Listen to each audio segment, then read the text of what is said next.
Hello and everybody. Hello everybody, and welcome to another episode of Primal Impulse's King Class. Hello. Today we have a very special guest and Blurpy from Succubus. Hello. Part of the inspiration for why I started teaching in VR was because of Blurpy over at Succubus. So I'm thrilled to be able to feature them here.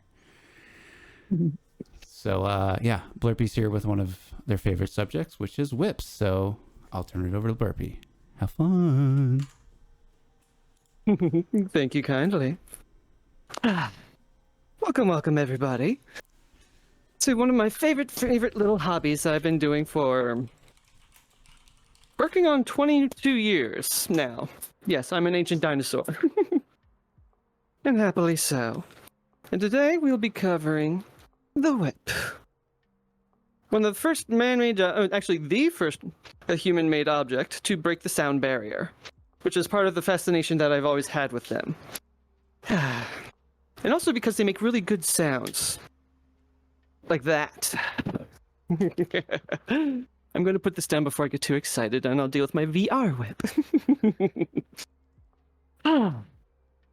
Pardon me as I queue up my notes here. Here we go. There we are. So, whips. What are they? How they do? A whip can take many forms, and just to kind of wipe the slate clean so that we know what we're talking about. Some people differentiate whips from single tails. Some people also consider other objects like floggers to be in the whip category, and personally, like, I don't associate that, with that, but there's no standards when it comes to whips and such, so just so we're all on the same page, I'd be talking about these things. A single tail whip starts up, pretty thick near the handle, and then as it goes towards the tip, it gets narrower and narrower in circumference until you get to this little knot at the tip. So, mechanically, a whip first has to be put into a straight line.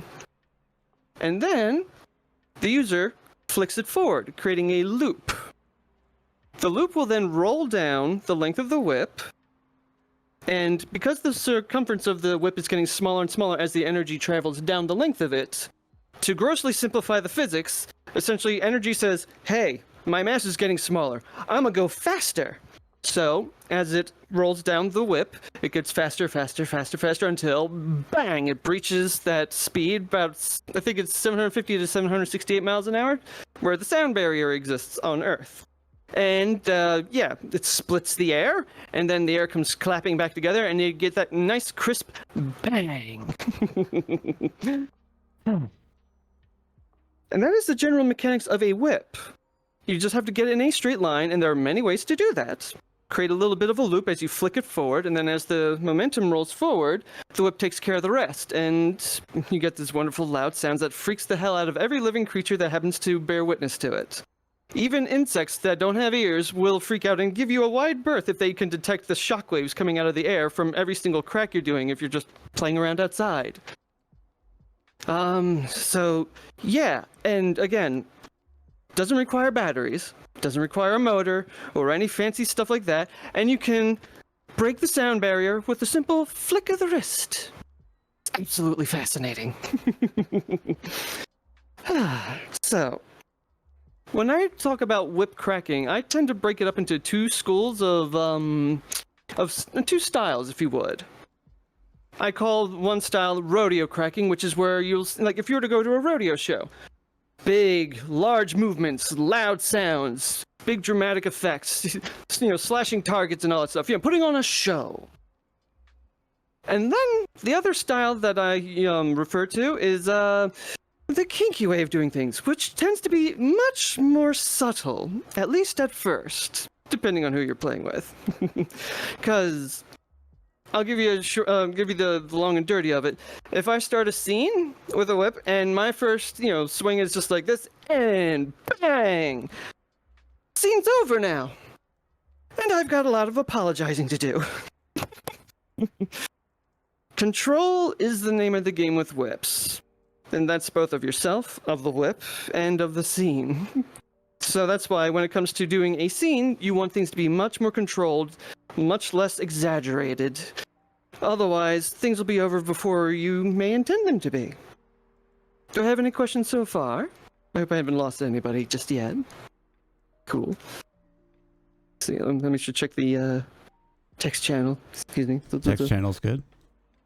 Okay, cool. New routine, everybody, so don't mind me as I'm trying to adjust. I'm trying to accommodate both worlds. So, alright, my next note here is, okay, sounds of whip cracking. Alright. So, another reason why I've gravitated towards whips is because of how uncommon they are. I've always had a personal fascination with things that are out of the ordinary, things that stand out. And whips are definitely one of those more unique things. Not everybody knows how to crack one. Most newbies, if you give them a whip, they try to make a noise with it, they just kind of thrash with it. And yeah, they might be able to get a sound out of it. And they're most likely also to get a lash across the backside, because they're doing it wrong. But yeah, to learn control, I recommend popping softly. What is popping softly? So, of course, you have your big, loud, bang kind of swings, right? But if I were to sit here and just go more gently and just have it go pop, you don't have to go hard. It doesn't have. I would do it with my whip, but I doubt it'd be detectable on. Well, you know, let's give it a shot. I'll try with the IRL one. Let's see if it picks up on the audio, because it is an important point to make. So, if it doesn't come through, though, let me know, and then we'll just move on. All right. So, normal loud whip crack sounds something like this. Right? And bang, bang. To do it softly would be more like... Does that pick up? Just about. Just about. That's perfect. Right. Popping softly. Not putting all your oomph into it. I see a raised hand over there. Yes, honey? Just a quick question. When you are making the sound with the whip, are you hitting the ground or are you cracking in the air? Like... So there are several sounds that you're probably hearing as I'm swinging here. I'm currently in my basement. And with my basement, I also have a low drop ceiling. So when I swing, you may hear a couple contact points. But I'm actually popping my whip in the air. So, you know, it'll drag along the ground, it might scrape along the ceiling, but then when I cast it forward, bang, it happens in the air. So, apologies if the audio is a little confusing because I'm indoors with the TV strapped to my head. So, but that is what I'm actually doing though. Thank you.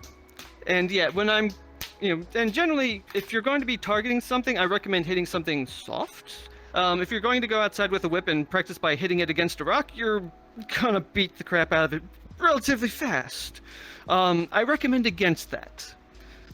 Playing in the dirt and in the grass and such is actually, the optimal place to actually go whip cracking outdoors if you're going to be, practicing. But anyways, I'm getting a little distracted. Let me put that down. And let me pull this out. Okay. But yeah, popping softly. So through whatever method that you're, whatever technique you're trying to practice at, because, there's like, the old rat's tail, or if you're trying to do what I call the forward crack, whatever technique it is that you're practicing, you want to try popping softly, which just involves don't put a lot of oomph into it. To use a whip, you don't want to, swing it so slowly that it gets all droopy and, floppy as it flies through the air. You also don't have to go super hyper fast. You just want to swing it fast enough so that it generally stays straightened out as it travels through the air. If you want to, sit there and just practice and swing it. And keep in mind, this is a VR whip, so there are some liberties that had to be taken in order to actually model this. So this may not perform 100% like a real whip, but just bear with me. It turns out that mathematicians cannot create a mathematical model for whips yet, because they're just too complex. They're too damn fast. So, which is why it's hard to emulate them in video games. I make do. Anywho, so you pick your technique, and as you're practicing it, first get it to the point where you're not hitting yourself, because that'll be the first thing that whip will teach you. Is if you do something wrong, the whip is going to let you know. Usually across your, your backside, your ass, your thigh. Denim is your best friend, by the way. It's a good padding to protect yourself. Wear your jeans. It's good for you. If you're concerned about it, or you happen to be a little on the sloppy or clumsy side, maybe some goggles. Eye protection is important. It's nice to have 2 eyeballs. But once you get the technique down to where the whip is going where you want it to, which we'll cover in a little bit, you can then practice on targeting. I recommend something soft like a pillow. Something where, like, every time you poke it with the whip, it'll leave like a little dimple letting you know exactly where you're struck. And then just practice on hitting that same spot consistently, popping softly. And as you practice this, if you can get it to where you're very consistent in hitting in that same general area, to make it go louder, you just put a little more oomph. But you've got the control under your thumb, you've got the technique, and therefore it will always go where you want it to. Pop softly, because then you can always go faster and harder. But popping softly helps you hone in that aim, and that's everything when it comes to the whip. Thank you. If you do not have control of the whip, the way I like to put it is this is the physical embodiment of chaos, and you're holding it in your hand.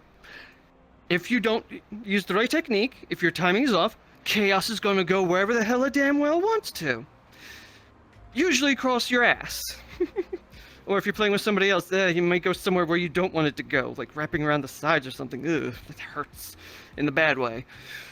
But if your technique is spot on, if your timing is good, you will harness chaos, and it will obey.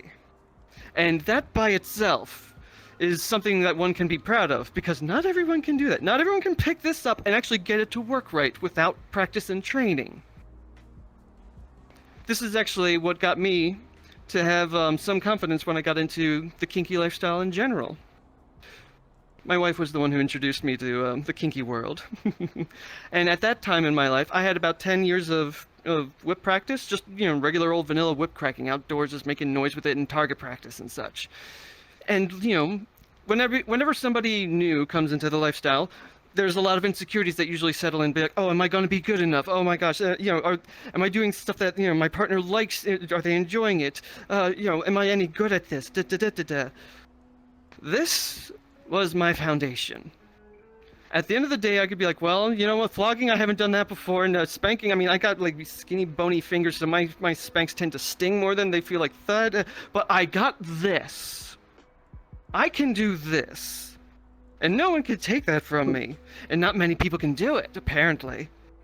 So it was a little thing that just helped me be like, I'm good.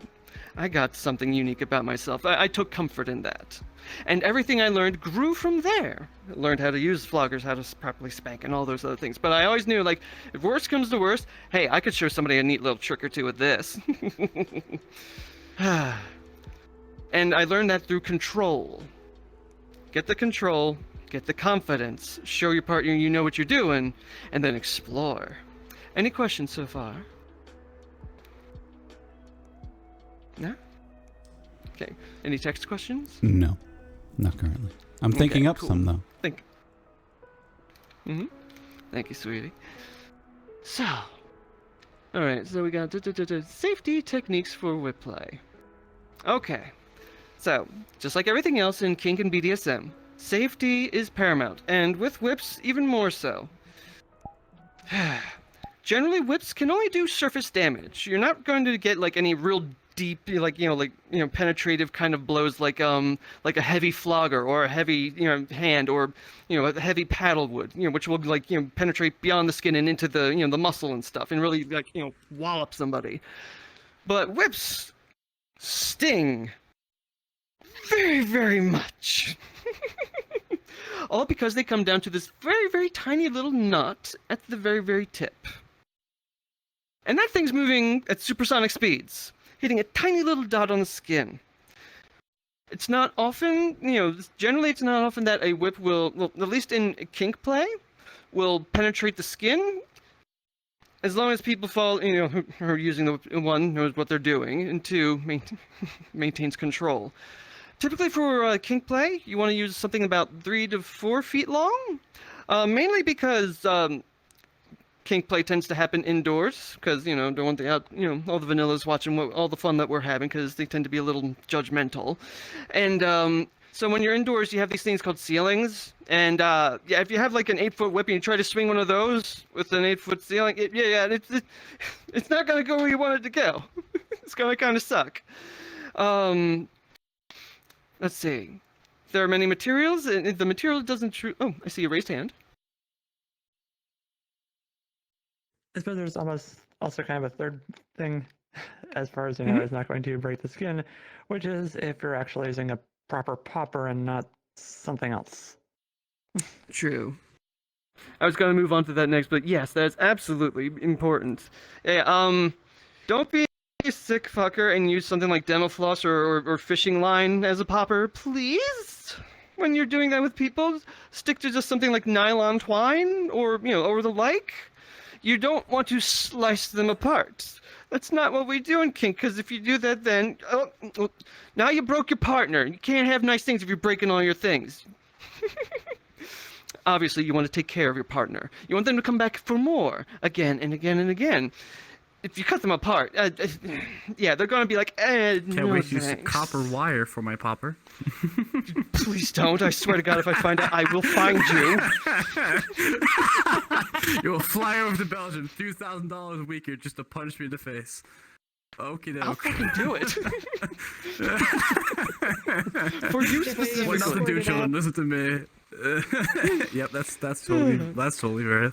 But anyways, so the length of the whip dictates how powerful it'll be. The shorter the whip, the less powerful it is, but also the faster it can go because there's less whip to move around. So you can do a lot more rapid fire kind of stuff with it. The longer the whip, the slower it is, but the more powerful it is. So if you're going to use something long, I personally have never experimented with using anything over every 5.5 feet when doing kink play with a whip. There are people who do it with like 10-foot long or 12-foot long bullwhips. I personally would like to check out how they do it. I'm sure that they would probably do it very lightly, as opposed to doing something like a full-on overhand swing, because that's just gonna hurt. It's gonna be going fast. That's a lot of power. And so, yeah, and I'm sure that they like having long scenes just like I do, as opposed to a scene that's over in a single swing. So I would hypothesize that they don't use any powerful swings for such play. But yeah, but again, short whips are friendly for indoor, environments. The other thing to keep in mind is that whips have natural predators. They come in the forms of the silent striking tree branch and also the ever so devastating and violent ceiling fans. Be aware of your surroundings. Whips are really good at getting tangled in something on the backswing. I was like, shit, fuck, oh no. Now everything has to stop because you gotta untangle yourself. Ugh. Other things to be mindful of is you take up a large footprint on the floor. You've got a lot of range. If it's a busy area, you got to make sure that there's maybe some floor markings or otherwise some things to indicate to other people, keep back. There's a fucking whip in motion here. You'd be surprised. You think that the loud noises and stuff would be enough to make people like, oh, what was that? Oh, okay, I'm going to stay away from that, but I'm going to watch from here. That looks pretty cool. No, they'll just be like, hey, what you doing? And just walk up to you and just get something across the side of the face. It's like, and yeah, it's extremely disruptive. I see 2 hands up. I'll start here and then go to there. Oh, okay, I see. Here, first with your irritable. For me, a big one would be like, for shorter whips, like how short can you go before it like flips back and hits you in the hand? I mean, that depends on your skill level. I have a small pocket whip that is about like 1.5 feet long, and I'm okay with that, but I don't imagine that's ideal for everybody. I would say 3 feet would probably be a good minimum. Yeah, I would stick with 3 feet probably. And I saw a question over here, and I see a hand back there. Yes, honey? Yes. So on the topic of poppers and crackers, I wanted to say like really good ones that I've used IRL are nylon that's been tarred. It's just basically this grease that's on it. It makes it really thick. There's also Kevlar, and the cool thing about Kevlar is you can set it on fire. Don't do that. Love that. And unless you know what you're doing. As a good general rule for any scene is to stay about 6 feet behind them or away from what's happening in the center, because you almost I guarantee you every dungeon has a horror story about getting someone caught on the backswing. This is why we only did it outside at our old dungeon. Unless you were with the owner of the dungeon. Yeah. Dungeons will be like a warehouse or something. You might have a lot of clearance and stuff, but still, there's always going to be that idiot be like, "Oh, that looks cool," and then You have smack the police out. tape just preemptively around the area of where the scene is happening. Just like It's also good to let the dungeon monitors know that what you're doing. Absolutely. Well, of course, but it's like the police tape is not there to protect you. It's there for when the crime scene happens. Preemptive. My goodness. I saw a hand back there. Okay. So, how long is the whip that you were currently been demonstrating with? How long is that one? Just This particular one. So it's an untextured thing. It's a work in progress, but I figured it would be good for demonstrative purposes. The one that you This is about 5.5 feet long. Oh, that one? I think that one was about 5 feet. Yeah, it's my red and black paracord whip. Yeah, this one is actually modeled after a kangaroo hide whip I own, which I named Shun, which means fast, sudden, for obvious reasons. It caught me by surprise. It was faster than I could predict, and that's hard for whips to do. I've been doing this so long, like if I do an errant swing, I know, be like, I screwed up, step out of the lane, whoosh, and then, get out of the path of travel. Shun is faster than that sometimes. So yeah, that's what this one's modeled after, and that's what I'm swinging around here in VR. Let's see, where was I? So it's more safety things. So yeah, check your clearance. Make sure, let the dungeon monitors know, because they can help to also keep the crowd away from your backswing, which is always good, because, I want to hear the owls from in front of me, not behind me. Let's see. So, now that we've gotten all that set up, what about safety when it comes to your partner? So, the way I would go about that is, first things first, I always start off a whipping scene with me out of reach of my partner with my whip. And what I'll do is, as I go into it, which I'll cover in a little bit, I will then close the distance until I start making contact with them. But starting out of reach means I can't, do something like an errant little twitch of my wrist or something, and then, and then slash them across the back or something, in a way that I didn't intend to, I like them to be ready for it, because, then they can properly process it, because if they're not ready for it, they get overwhelmed very quickly. Other things for safety, obviously anything from the neck up, do not engage, please. Unless you put a freaking bicycle helmet, like a motorcycle helmet on them or something, and close the visor. But even then, still I like to be able to hear them more clearly, as opposed to being, having them muffled and such. But that's just personal preference. Like one of those inflatable neck braces that just inflate. But also wearing something on their head may distract them from the experience. So, just in general rule of thumb, shoulders down, keep it below that point. Typical targeted areas will be the upper to mid back, and also, the cheeks on the back side. Those are your friendly places to go for anyone generally. Always ask for preferences. Some people like it more on the hiney, give it to them. If they like it more on the shoulders, totally fine. Things you want to avoid. You want to avoid being too close so that if your whip goes sideways or something, that it wraps around the sides of the abdomen and then, hits them on the front side. So, to put into perspective, the front side of your body interacts with the world. You have the most nerve endings on this side of your body. The back, however, has fewer nerve endings. The resolution of your sense of touch is lower back there. Think about it. If someone were to pull up a garden hose to you, be like, haha, and they're going to spray you, what's your first reaction? Yeah, you turn your back to it. You feel less pain on the back. If you hit somebody in the front with the whip, you have a better chance of completely overwhelming them. And that could be not fun for most. There are some of the heavy pain people who we all know and love, the rare creatures that they are, who may like it taking it in the front. They may like it, taking it on the chest, things of this sort. Always negotiate with these things, about these things, so that you can, ensure that you're not going to strike somewhere they don't like it. When in doubt, ass, upper to mid back. Can't go wrong. Any questions so far?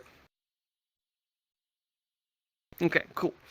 Oh, I see a hand. Yes, honey.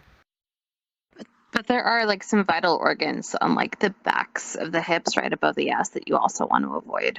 because they can rupture easily. This whip is not going to be penetrating anything beyond the skin. Okay. You would have to be not using a whip in order to actually hit them with something long and heavy to actually do something to like the kidneys and whatnot. Granted, some people tend to be rather sensitive around kidneys. So, but what I'm trying to emphasize here is there's much less of a worry of internal organ damage from a whip. As fast and as violent as it is, it never goes beyond the skin, really. So, but don't let that make you sloppy, though. Don't become ignorant of that. But just as reassurance, if you accidentally hit somebody in the kidney area, they're not going to be peeing blood. I'm pretty damn sure. Unless you're hitting them with a chain, in which case you're doing it wrong. You're supposed to be using a whip. Or the copper wire pop. For the record, I'm making jokes here, okay? Let the recording know these are jokes. Don't do anything I'm saying. Well, the recording. We should muzzle you. I'm going to put you in a muzzle and a cone. I agree. Behavior. Behave, honey. I am being the contrast of everything that you shouldn't do, okay? It's important to have in studies. Anyway, go on. Don't validate yourself. Anyways, moving on. Let's see. So yeah, no wrapping unless the person that you're dealing with actually likes that. I've actually had a scene recently with somebody who didn't. I'll get into some of that fun towards the end of this this class. The more advanced kinds of things that one can indulge in. But anyways, so now that we have all of our general safety things figured out, let's move on to, okay, so how do I fucking hit somebody? So, the key to this game, just like with any kind of impact play, is acclimation. Start off gentle and then build up slowly until you figure out where the recipient's threshold is. And then stay on the good side of that line for as long as they want to take it. That's the general rule of thumb. Of course, again, with a whip, how do we do that? Because if this thing is such a chaotic thing that can easily exponentially, magnify whatever energy you put into it to the point where it's shattering the sound barrier, how the hell do we do this safely? Easy. So, let's see. So some people, you'll see a lot of people who aren't very skilled with whips, they'll do this kind of thing where they'll swing the whip side to side. There's nothing wrong with this technique. I personally find it a little on the dull side, but that's because I'm an opinionated ass of sorts, because I've been doing this for so long. So take that with a grain of salt. But what this does is it kind of, if you're aiming for, let's see, the butt cheeks is usually when I see this being demonstrated upon, because, get them to stick their butt out, makes it an easier target, and they, the whips, they let it wrap around their side, then they bring it around, it whaps across the one ass cheek, wraps around the other side, then they bring it around, hits the other cheek, and so on and so forth. This can be a nice, easy way to to keep things controlled, but there's a couple things going on here that, make it dull for me personally. There's no precision with side-to-side swinging. Gravity is constantly pulling down on the whip. You have to fight gravity to keep it up and horizontal, as opposed to dragging across the floor like this, And so because of all these forces working against you, you have to work twice as hard to keep the whip at the elevation you want it to. It can be fine, but you're not going to be able to get any real nasty, you're not really going to get any real good cracks out of it, necessarily, unless you're bringing it back and then you kind of flick it forward. But, again, I normally don't see people doing that with this particular technique. It is something one can do, but I'm trying to keep things simple here, because, again, it's easy for the whip to get out of hand if you happen to get a little too fast, a little too excited as you're going back and forth. What I personally like to do is figure eight brushing. So those who are familiar with flogging and stuff will definitely know, the figure eight, which is basically this kind of a motion. Figure eight. Figure eight. And all you're doing here is you're swinging the whip fast enough to keep it generally in a straight line. And what you want to be doing is, again, you start out with them outside of your reach. You get your whip going and you slowly creep forward and forward until you can hear and or feel the very, very tip of the knot impacting across the skin gently. The idea is you want to hit more with the fuzzy little brushy tip of the popper than with the popper itself. but there's nothing wrong with hitting them with the knot itself. Things you don't want to hit with is this portion of the whip, which is called the thong. Do not strike with this. Beyond that, there's two replaceable components: the fall, which is usually a leather strand, and then at the very tip of that is a little piece of twine called the popper, with a knot at the end of it to keep it from fraying and exploding all over the place. You want to be generally hitting with the popper for this technique. Start your figure eight, keep it going just fast enough to keep it straight, and you move forward until you make contact. And then you just simply brush, brush, brush, brush. It's important to get the subject to adjust to what you're doing. You don't have to be going fast, and you're not trying to hit hard. You're going to be doing, it's kind of like think of it as like with a flogger. At first you just want to kind of just brush, brush, brush, get the skin warmed up, get the blood flowing, and get them to adjust to, okay, so this is the experience I'm feeling on my backside. And get their mind to, kind of drop into a bit of a trance of sorts. Just relax and just feel the rhythm and start to connect with you. And so you just brush, brush, brush, brush, brush. And then, once you see them getting comfy, me being the sadistic person that I am, what I like to do to let them know, hey, I'm still back here, is every time the whip comes up like this, or comes up like that, is as I bring the whip forward, I put a little flick into it. So it's like, brush, brush, and flick, and brush, brush, brush, and keep it random, and flick, and brush, brush. The little flick gives the popper knot a little bit of acceleration. It's not cracking. It's not, shattering the sound barrier, nothing like that. But it's just a little pink. Hey, remember me? I'm still back here. They'll be like, ooh, what was that? And they'll wake up a little bit. And being a sadist, I enjoy, just kind of just fucking with somebody like that. Get them comfortable at first and then be like, hey, I'm back here. Remember me? Yeah, isn't this fun? Yeah, and just flick and then brushy, brushy, brushy. Is that a hand up, I see? Elusive? Or is your I see your one hand is, maybe. I'm sorry. Was your hand up to ask a question or to say something, or? Oh, I'm sorry. Okay, my bad. Didn't mean to call you out like that. Oh, I see a hand though. Yes, honey. I suppose this is another sort of random-ish thing. This is, after hearing this after more recent information, I'm starting to wonder if you weren't to just do the surprise flicks every now and then, if just the consistent figure eight motion may be applicable in the right circumstances as a form of kinesthetic induction for hypnosis. Yeah. I mean, that could definitely be a thing, just as much as like using a flogger and just doing, figure eights on them, just, brushy, brushy, brushy, the same thing. You get them to just settle into a certain kind of thing, get into a certain kind of headspace. Yeah, I certainly think that would be applicable.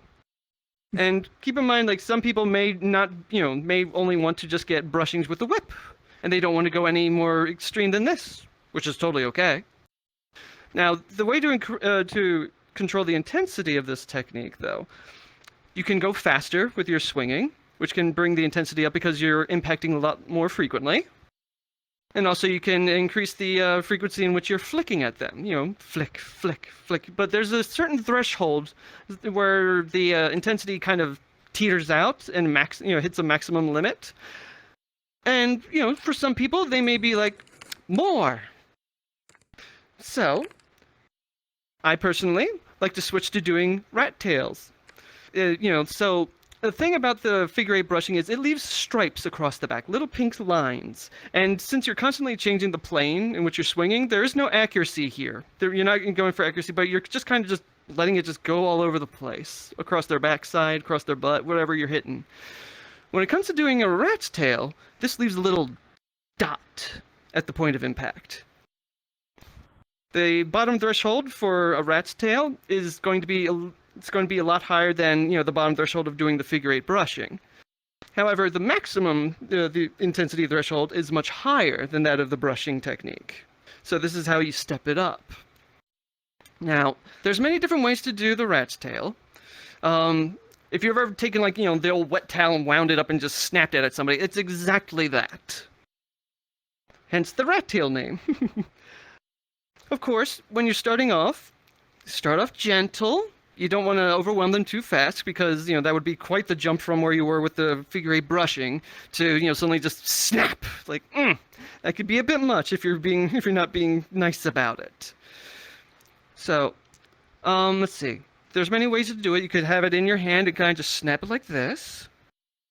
Some people like to throw it over the shoulder as it's drooping down the back, and then what they do is they pull it forward and the whip straightens out as it comes up over the shoulder, and then once their arm reaches full length, they snap the wrist, and then it comes rolling forward.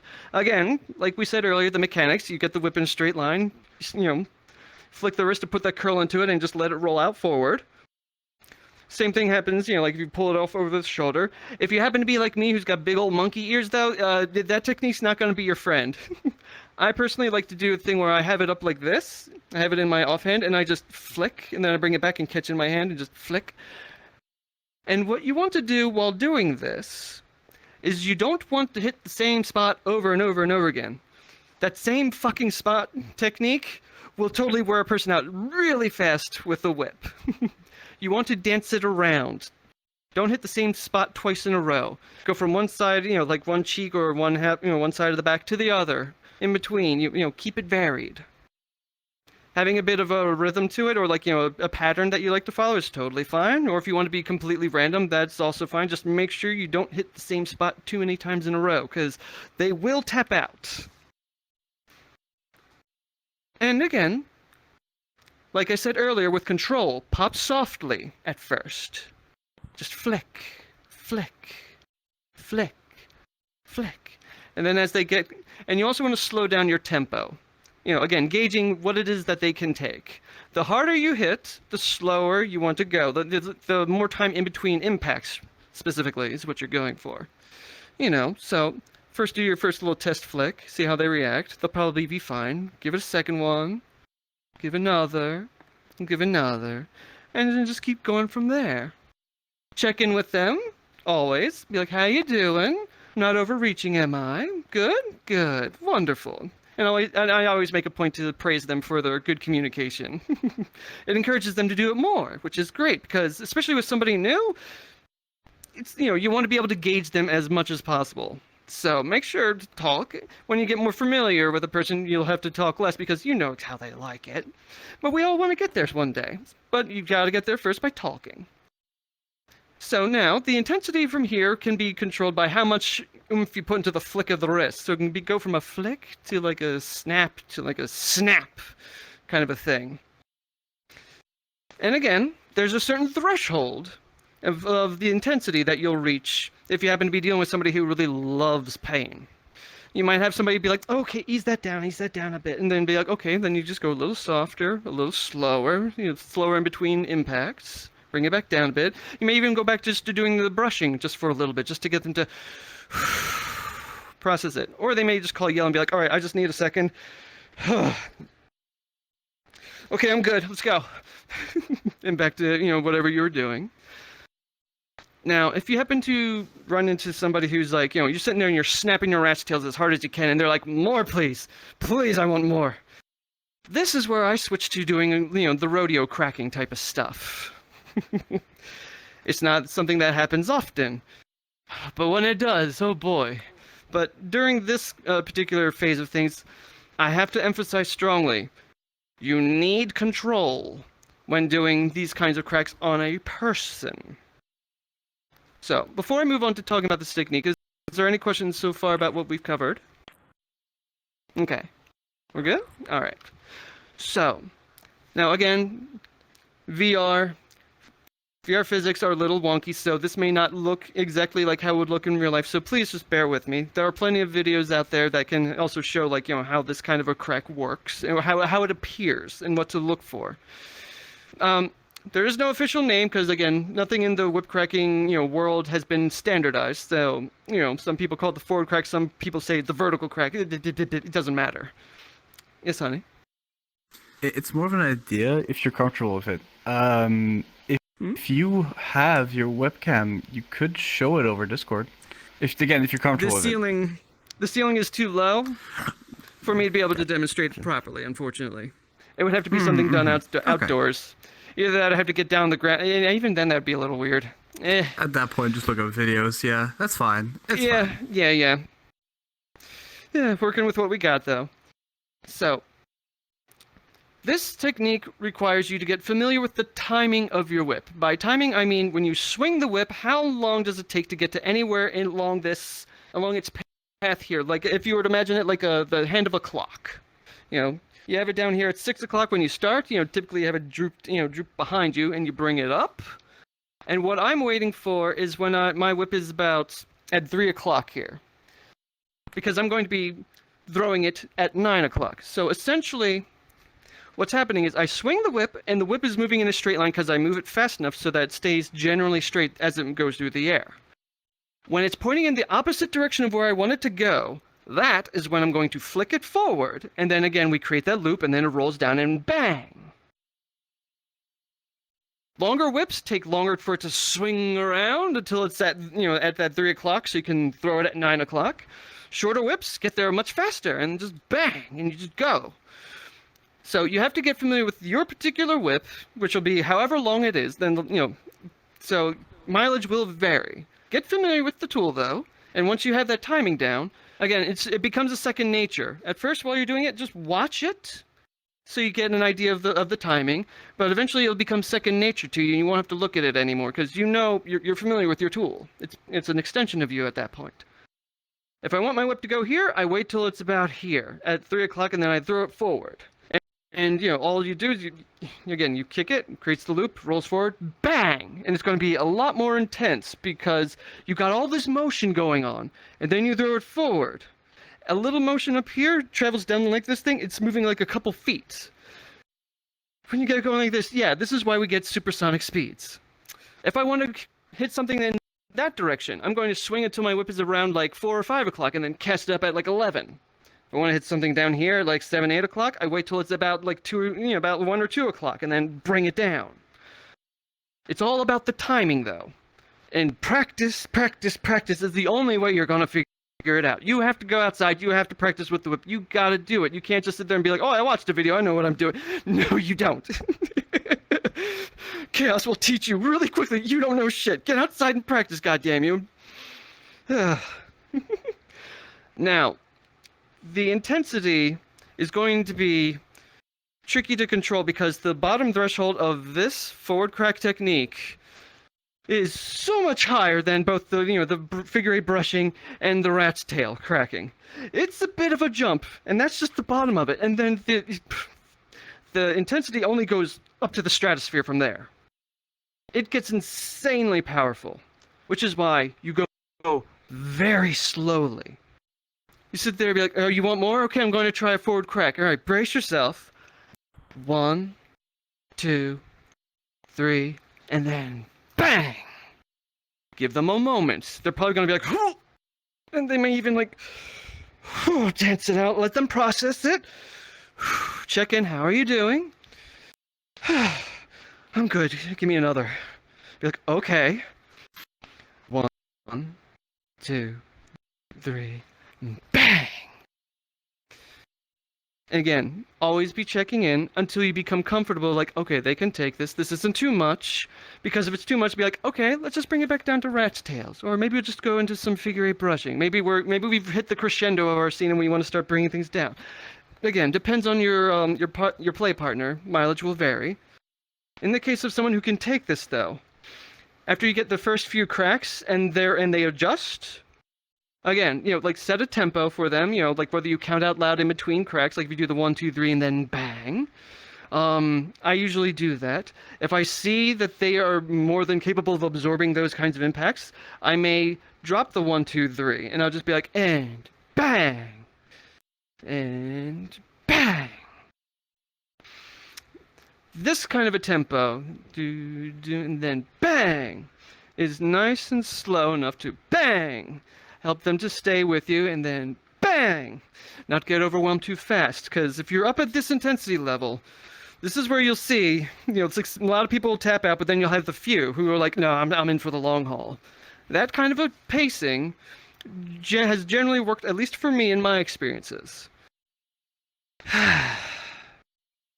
Any questions before I start going into any of the real deep nerdy stuff? Yes, honey. I have one question when we've been talking about all the techniques and stuff like that. For the Yes. snake whips, Yes. when you have the handle, where do you Mhm. hold it? So when it comes to thank you for the question. That's actually a very important point. So there are many different styles of whips.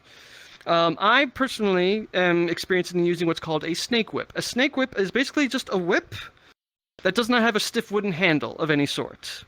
So you can literally coil the whole thing up into a nice coil and then tuck it into a large pocket. As opposed to if it's something like a bullwhip, which has a stiff wooden handle, kind of like of this style. Stiff handle, and then you got the thong that comes out here, and the whip gets all flexible out like this. If you were to coil this into tight coil and stick it into said large pocket, you're gonna have this handle sticking out and hitting against every doorway you walk through. It's kind of awkward, but that's why the snake whip exists. Because some people are like, nah, just make the whole thing, make the whole thong. That is the handle, and that's my whip. And then I can coil up, stick it in a pocket, and then just go indoors to do whatever people were doing. So when it comes to how one holds things, that all depends on personal preference. When it comes to a snake whip, the way I'm my avatar here is holding it is where I have the little knot here at the end, below, sticking out the bottom of my hand. It's completely acceptable. Some people will take that ball and they'll stick it into their fist. Some people will stick it into their fist and they have the whip coming out between the middle finger and the ring finger. If the whip cracks, and it cracks where you want it to, however you're holding it, doesn't really matter. As long as it's generally safe and you have control. So try a couple different techniques out. See what works best for you. Again, holding it like this, there's nothing wrong with it as long as it works well for you. But if you find if you change up the way you hold it, and it works a little bit better for you specifically, fucking do it. If someone sits there and tells you, oh, you're holding it wrong, be like, well, bang! I don't know, that sounds pretty good to me. Screw off, buddy. I know what I'm doing. So, yeah. Find what works for you. And the same could even go with like a bullwhip. Some people may just have the wooden handle sticking out between their their middle and ring finger, and they'll wield it like that. I've seen people wield floggers that way, and heavy duty floggers, and it's like that looks very ergonomically uncomfortable, but that's their style, and they're good with it. It's really about personal preference. There's no wrong way to do it as long as you maintain control and the whip performs the way you want it to. I got a question. Yes, honey. Hello. So the question is, do you recommend, if people are going to start doing this, do you recommend a specific type of whip, or would a snake whip be a big advanced step for somebody? What are you thinking? So this comes into the logistics of, okay, where are you going to be playing? Are you going to be playing there regularly? What kind of space do you have to work with? A bunch of factors come into play. The beauty of the snake whip is it can be really, really short, without losing any of the control. There are other types of whips, again, there's the bull whip, which, the stiff handle gives you better leverage. So if you learn how to crack a snake whip, all the other whip types become a lot easier to do. It all feels like they're on training wheels because it's that easy. The snake whip relies on all the leverage being in your hand. So it becomes a little harder for people to master, but if you can master it, then everything else is easy mode. So I would say a bullwhip is probably good for a beginner if you have the choice. But if you're gonna, it depends on what's available to you. There's another style of whip which I don't have a model of, but it's an Australian stock whip, which actually, so to describe it, imagine a riding crop, a stiff long handle with a flap of leather at the end. It creates a loop, and you then have the whip, which is a flexible thong, kind of like a snake whip, but it has a loop at its end, at the thick end of it, and they string the two together to make this elbow joint where that little rubber flap is, and you have all of this handle, which is anywhere between 18 to 24 inches roughly, to give you that extra leverage to get that whole thong going and to get a nice sharp crisp crack out of it. That is really, really easy to use. I don't know how well it would work with it being 3 feet long, though. I don't own one that is that long. That particular setup is usually good for a good 6-footer, things like that. But when it comes to playing with people, The shorter the whip, the easier it is to control, and the easier it is to keep it from getting too intense too fast. So I personally am partial towards the snake whip, or a bullwhip. So that would be, I think that would be my final answer. But I wanted to give you that extra information because preferences will vary.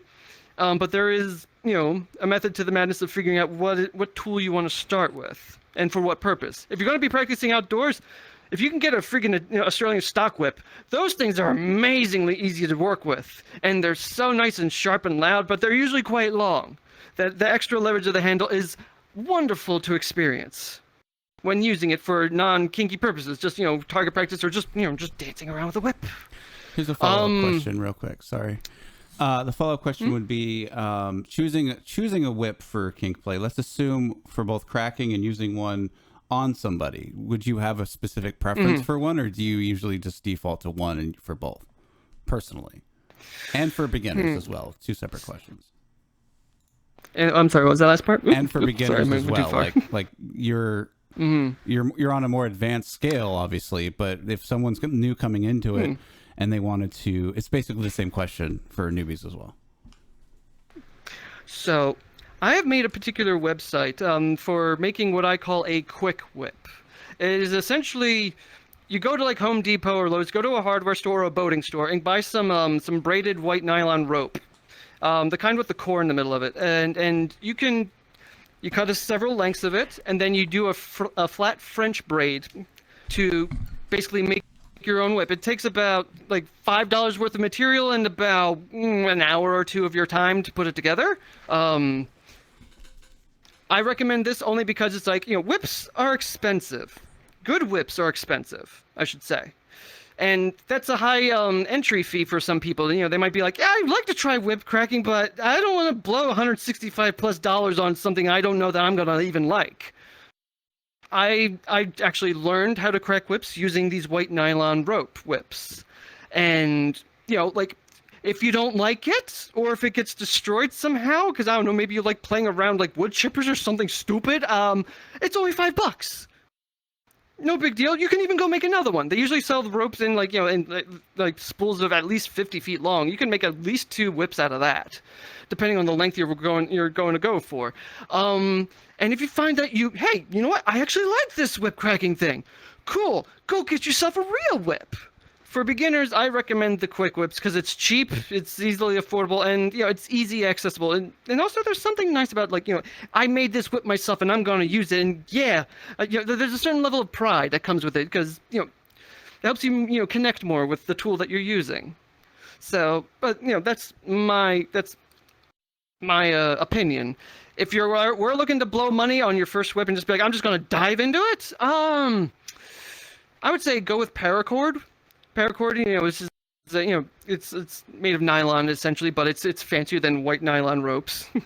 These are for parachuting and other type things. It's also a lot more weather resistant and stuff. Whereas leather, you have to take care of it, and you don't want it out, drag it out in the mud or anything like that. That can ruin the leather if you don't take care of it regularly. Paracord is also a lot lighter than leather, so it won't hit as hard. So for a beginner, you won't make any drastic mistakes if you swing the wrong way. Helps it a little bit there, so you don't end up, regretting that mistake as it goes across your backside as much, because the leather will not forgive nearly as much. That's what I would recommend. So like a paracord, like snake whip or bullwhip for a beginner, if you want to go like the expensive route, or make a quick whip, see if you like it at all, and if you do, cool, go get yourself a real one. Probably either snake whip or a bullwhip. Hope that answers the question well enough. Yes. Cool. Apologies if I'm rambling on a little bit too long and stuff. I am a super nerd about these things, but I figure the more information you have, the better. I see a hand back there. I'm sorry, I didn't see a hand before.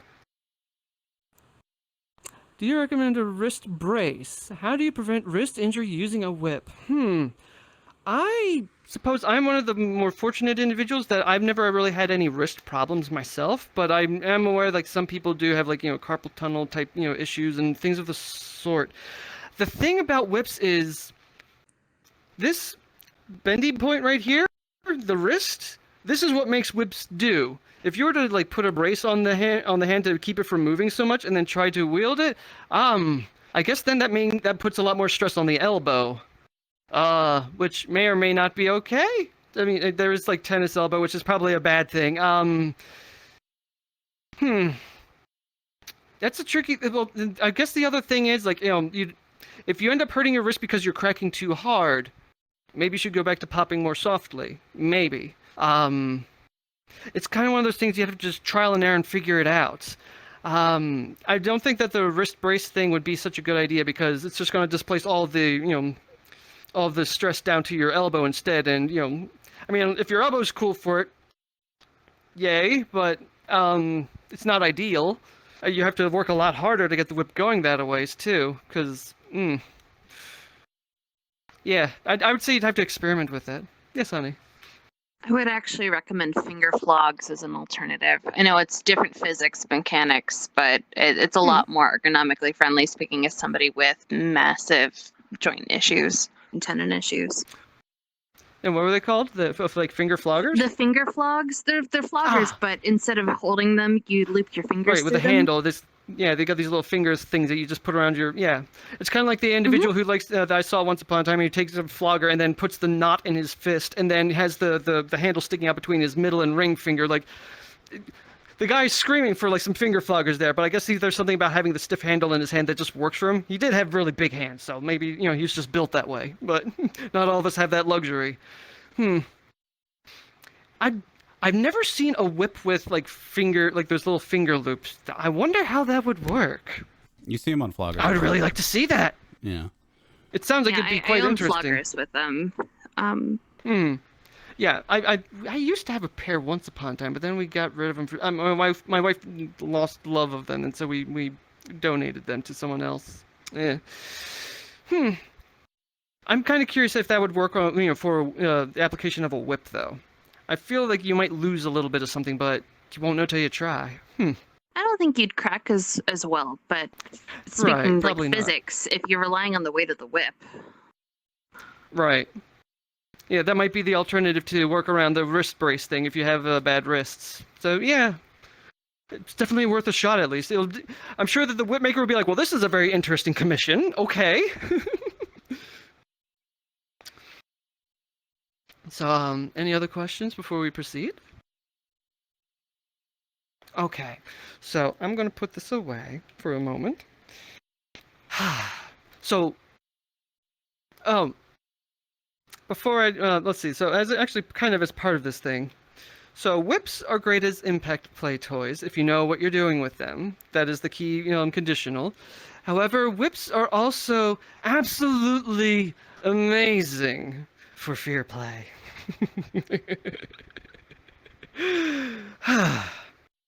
Excuse me, my sadist is showing. I need to tuck it back in. So, why are whips so scary? I mean, it's kind of natural. They're fast, they're loud, they're violent. People, generally with some sense about them, generally they hear a whip going, like cracking near them. They want to be like, I'm going to go over here. And that's actually the purpose of why the whip was originally made. It was made for herding cattle and stuff. What do animals, get freaked out by? Unnatural explosive sounds, like a sonic boom. What the hell was that? I'm going to go over here where that sound is not located. So, get the cattle to move that way by making loud, scary sounds. Also, there's the whole thing about, what's the term for it? My dictionary's failing me, but getting people to obey because of threat of pain. You don't actually have to strike a person at all for doing fear play with a whip, but you can get damn near close. And you can get you can get people to do all sorts of fun tricks when you get them afraid of being hit of something. Coercion, yes, pain coercion. Yeah, I'll run with that. That definitely works. One of my favorite little games that I like to play with somebody, especially when they're, especially if they're the bratty types. They're gonna be like, aren't you gonna shackle me? Be like, I don't need to. You're gonna stay right there. Bang, bang, bang, and get the whips closer and closer and closer, but not touching, closer. And then I'll start walking circles around them while maintaining this tempo. And every time I pass in front of them, I always lock eye contact, just bang, bang, don't move. I might miss, and then I'll have to start all over again. Oh, they stiffen right up. They're like, oh god, oh god, oh god, and they stay exactly where I want them to. And it is a delightful power trip that one experiences when you tell somebody, do this. No. Bang. Okay. There we go. Compliance. Other fun little games that I especially enjoy will be things like, so you get them to either hold a target for you, like maybe uncooked spaghetti. Have them hold it aloft so you can sit there and snap it in half, and you get closer and closer and closer, but you don't hit their hand, but you get them to be like, delicious. Another fun little game that I especially enjoy is clothespins. You put clothespins on all the tender little spots on their body, and you tell them to hold still, and you just get the whipping, and just gently flick that one. Gently flick that one over there. Flick this one. Snap! Take that one off. Hold still. Flicky, flicky, flicky. And just keep them guessing. When is the snap coming? Do, do, do. And then, if you snap and then you miss, but, oh, I missed. Hold on, I gotta try again. Hold on. And then you miss a couple times on purpose. Snap! Oopsie! Snap! Oopsie! And then take off a different one entirely. Keep them guessing. They'll be... It's fucking wonderful if you're into that kind of a thing. Yeah, and it's a lot of fun. I'm doing everything I can right now to contain myself from getting a little over giddy, but I'm sure you can just imagine some of the possibilities of being able to just do something very loud and fast and get somebody to do exactly what you want them to do. And every time they put up an argument, just put out a loud crack, or you just sit there and you hold your whip and be like, and just give them the look. And they'll be like, okay, and they will step right back into line. Who needs shackles? Not I. And so, the other fun thing, well, fun is really putting it lightly. If I may, let me tell a little bit of a story. Let me put this away for the moment.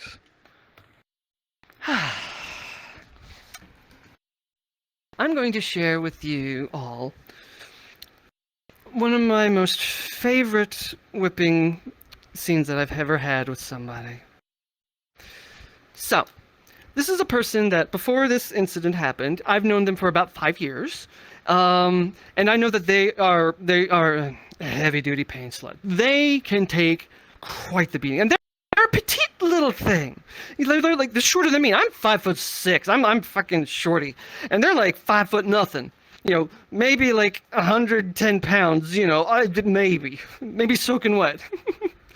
But this individual, they have play partners that are like twice my size, twice my weight, and use heavy things like floggers, paddles, big heavy impact toys. Meanwhile, my skinny little ass, I've got my whip and stuff. Yeah, of course I can use those other things, but I can't hit anywhere near as much as them because I'm just not built like them.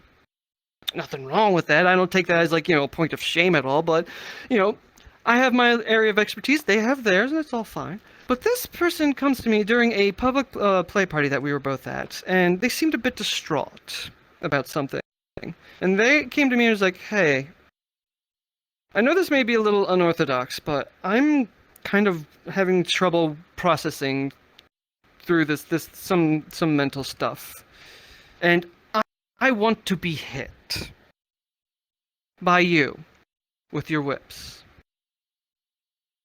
Now, normally, if this was like a complete stranger or somebody I didn't know very well, this would be a big old red flag, and I'd be like, yeah, no. I'm not going to help you work through your mental anguish through hitting you, because that could easily go down a very dark and bad rabbit hole. But in this particular case, I know this person very well. We're very close friends. We get each other on all sorts of, different levels. And I know where their limits are. They know where my limits are. And I trust them to be able to, give me the safe words that I need to hear if and when they need to give them. So, and also there's the other factor where they're coming to me for this specifically, for something that seems rather important to them, as opposed to going to one of their other heavy hitter, like, play partners. And so it's like, I'm a bit honored because, in all honesty, we whip crackers don't tend to get a lot of play partners because whips are scary. And a lot of people prefer thuddy pain over stingy pain. So, of course, I say, yes, sure, absolutely. And of course, I confirm you'll be okay to give me your safe words, and they're like, yeah. We set up a system of safe words, hand signals, because in noisy environments, my hearing doesn't pick up so well. So raised thumbs up, green; raised open hand, yellow; raised closed fist is red. Then there's also, crank it up, give me more intensity, and then ease it down a bit. This is a bit too much, but I'm not ready to stop yet. So we had those 2 extra hand signals in there. So. Of course, I asked them, like, is there something you want to talk about? And they're like, no, I don't want to talk about this with anybody, but I just want to be hit by you. I'm like, okay, then. So they get up on the cross, no shackles or anything needed. They pop in their earbuds, to just, they want to get in a certain headspace. They're not cranking it so they can still hear me, of course. So I give them a moment. Thumbs up. All right, so I start with, the figure 8 brushing, and because of this request, I personally am dividing my attention 50-50 between 2 things. One, how she's receiving, what I'm giving out to her. And the other half, my technique, my control. Because, in my head, I'm like, this is important. I don't want to overwhelm them. I don't want, to ruin this for them. I want them to get to wherever they're trying to get. So I'm trying to stay on top of what I'm doing to make sure I don't mess up. Of course, figure 8 brushing is nice and easy enough. Get them warmed up. You see them, getting comfortable. And throwing a little flick here and there. Just being like, doing it right. And they're like, thumbs up. Cool. So, then they're like, crank it up. So, try bringing it up to the maximum threshold of what brushing can provide. And, they're enjoying that. And then they're like, more. So, all right, into the rat's tails. Snap, snap, snap. We get set our rhythm, and making sure to, vary my targeting. Don't hit the same spot twice. Try to avoid the spine, because I know she, in particular, doesn't like getting hit there, even though it won't actually do any real damage, by the way. Again, surface damage, but still, some people don't like it there. Totally fine. Making sure my targeting doesn't go awry, with my flicks and such. And then she's like, more. So then I tell her, all right, I'm going to transition to forward cracks. Let's try with 1, see if this is too much. Get a nod of approval and understanding. 1, 2, 3. Then I bring it down. Snap! She winces up. Processes it. Enthusiastic thumbs up. Okay, 1, 2, 3. Snap! We get into a rhythm. And so, again, making sure to vary up my targeting, and I'm also making sure I'm not wrapping, because there's a lot more chance with this much motion that something could overextend if I'm not watching my distance between me and them.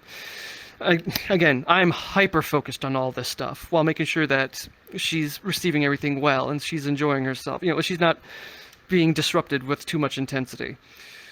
And then, one swing goes a little awry. A little awry in that it kind of hits in the same area as the last swing. And so I'm like, oh shit, internally. I don't say any of this out loud, just, because I don't want to distract. So then the next swing, I go a little gentler. And immediately I just get up. In this moment, several things happen.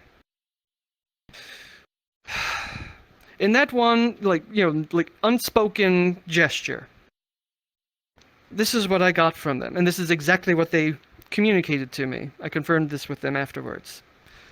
They communicated, it's okay. I know you felt like you messed up there. Don't stop. I can take this. Go harder. I'm fine.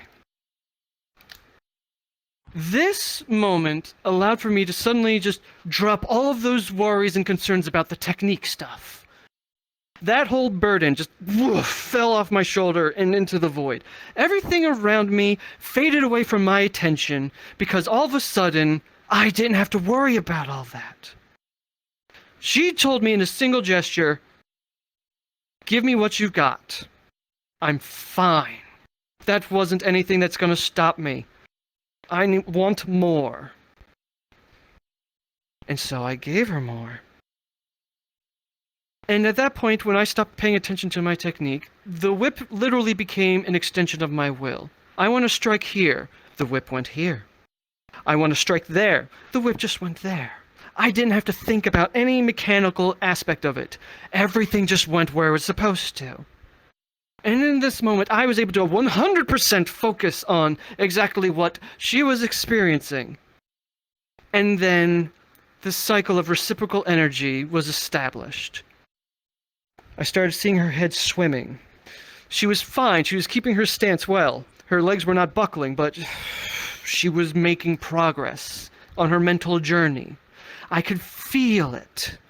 And so I kept propelling her forward with every single strike. And she didn't even flinch anymore to any of it, no matter how hard I went. We were in sync. It was beautiful. And it felt like an eternity. And I was there witnessing her physically, mentally, and spiritually reaching her destination. She got there. A slow raised closed fist. Red. She was done. Immediately the whip coils into my hand. I set it aside and I go to her. I wrap my arms gently around her waist and I hold her close and I press up against her marked back. And I tell her how well she did, how amazing she was, and how her communication allowed for me to just dive into this so much, and how appreciative I was of her, and that I knew that she got where she wanted to be. I saw it, and she was amazing. She sniffled a little bit, but shook her head in acknowledgement. We were there for what felt like, I couldn't even guess. It didn't matter. It felt like quite a good long time. She then, after she collected herself, she turns around to face me, a few tears going down her cheeks. I produce a tissue, dry her tears, and she says, "Thank you." And we hug in an embrace. And that magical moment was one of the best experiences I've ever had in all of my endeavors in kink. Some may argue that a whip puts too much distance between the two individuals that are partaking in it. Such physical limitations don't apply to anything. Every single stroke across the skin, when the whip is in my hand, that's me being right there, painting that line. And oh my goodness, whenever I play with somebody, and after I, lay into them with a certain number of swings, and then I want to reconnect with them, I put the whip aside and I go up to them and I just, like the tip of a feather, I just gently caress with the tips of my fingers across all of the little lines and marks I make. And their skin is so worn, and they are so, their skin is so titillized, the nerves are all frazzled, and it's like, whoo! So this gentle little touch feels like something much, much more intense than what I'm actually doing. But that intensity conveys that connection. You can't put a price on it. You can't buy that from me. I will never give it up. And I don't ever expect it, but when those moments occur, they are so far above heaven as heaven is above earth. And I would like for everybody, in whatever way they go about it, whether it be with whips or something else, anything, they find that kind of a moment for themselves with their partner. For me, it was with my whips. And, oh my gosh. Words fail to express what those wonderful moments are like. Does anybody have any questions? Okay. I appreciate you all taking the time to allow for me to tell this story. It is one of my favorite stories to tell. And it is also an example to show that, hey, even with something like, with whips and whatnot, like with kink in general, there doesn't need to be any sexual energy. Sometimes it's all just, like a braingasm because of the power that you hit. Because looking at the way you can wield chaos itself and then bring it across somebody in such graceful and elegant ways, which are so diametrically opposed to the violent and loud nature that whips have. It is a beautiful art. And I will be enjoying it for many years, and I encourage others to explore with it too. There have actually been a few people who have actually, who are amongst us, who have actually, love you too. They've actually, started their journey. They made their own quick whips and such, and they've discovered that, there's appeal to that, and it warms my heart. And the beautiful thing about whip play is I can also teach this on the internet in VR. It's so cool. So yeah. I think I've said about everything I can say, because otherwise I'm just going to keep nerding out here and talking in circles. But I thank you all for this opportunity to share some of my wisdom and some of the little tricks and techniques that I have. And also to express why I do what I do. It's non-sexual at all. It doesn't have to be, but oh my god. The way two spirits come together and mesh into one, they become greater than the sum of their parts. Oh. Seek that out. Find it in whatever way works best for you. It is so well worth it. Thank you all. It has been my pleasure to teach here tonight. Thank you, Blurpy. Does anyone have any questions? Expensive claps. Thank you. Claps. Expensive claps. Expensive claps. $50 down the drain. There you go. Oh my goodness. Well done. Try not to go hard with it. Y'all are wonderful people. Thank you so much for this opportunity. No, thank you. Hands, please. It's my pleasure.